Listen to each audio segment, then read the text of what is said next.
Stop explaining to people who don't like you. That's the mantra there, mga istorya. Kasi yung mga taong ayaw sa'yo, no matter what you do, kahit maglulupasay ka pa sa daan, at kahit na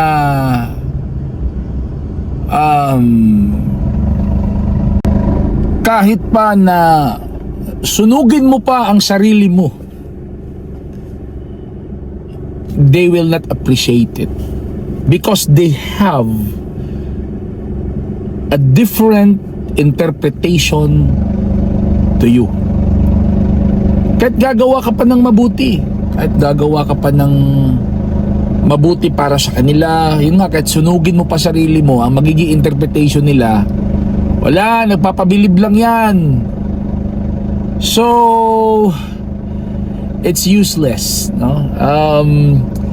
I am not saying na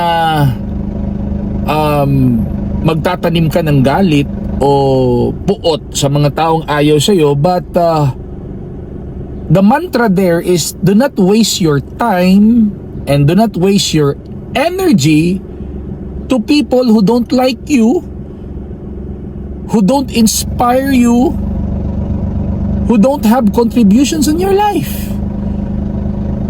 Kasi our time in earth is limited.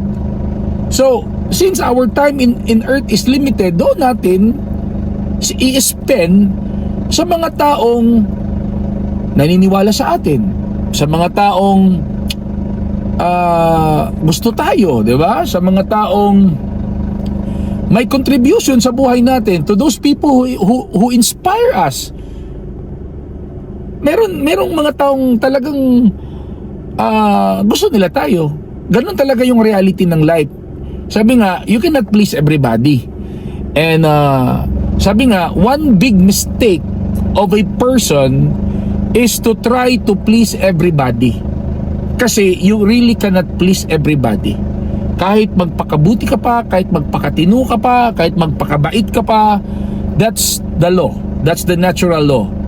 Hindi lahat sa'yo. Meron talagang tao na ayaw sa'yo.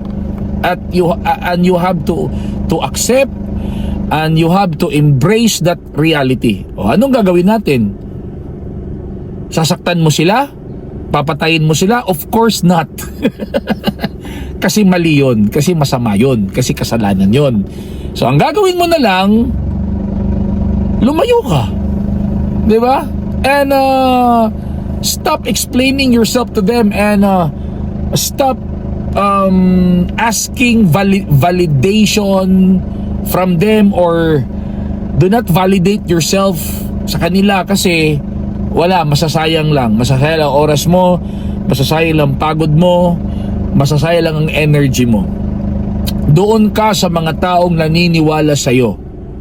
Doon ka mag-invest ng time, doon ka mag-invest ng panahon, doon mo i-invest ang talent mo, ang gift mo, para mag-flourish ka, para mag-grow ka.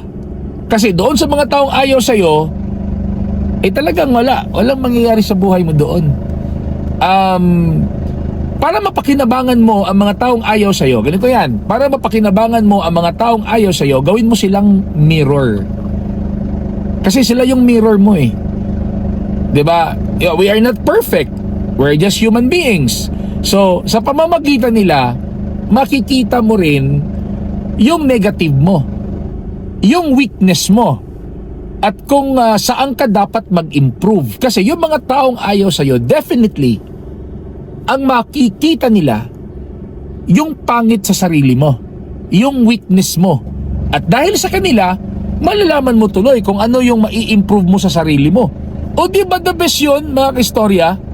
Kaya, kapag ka may mga taong ayaw sa'yo, ay huwag kang malungkot, huwag kang may stress, kasi malaking tulong yan for your personal growth.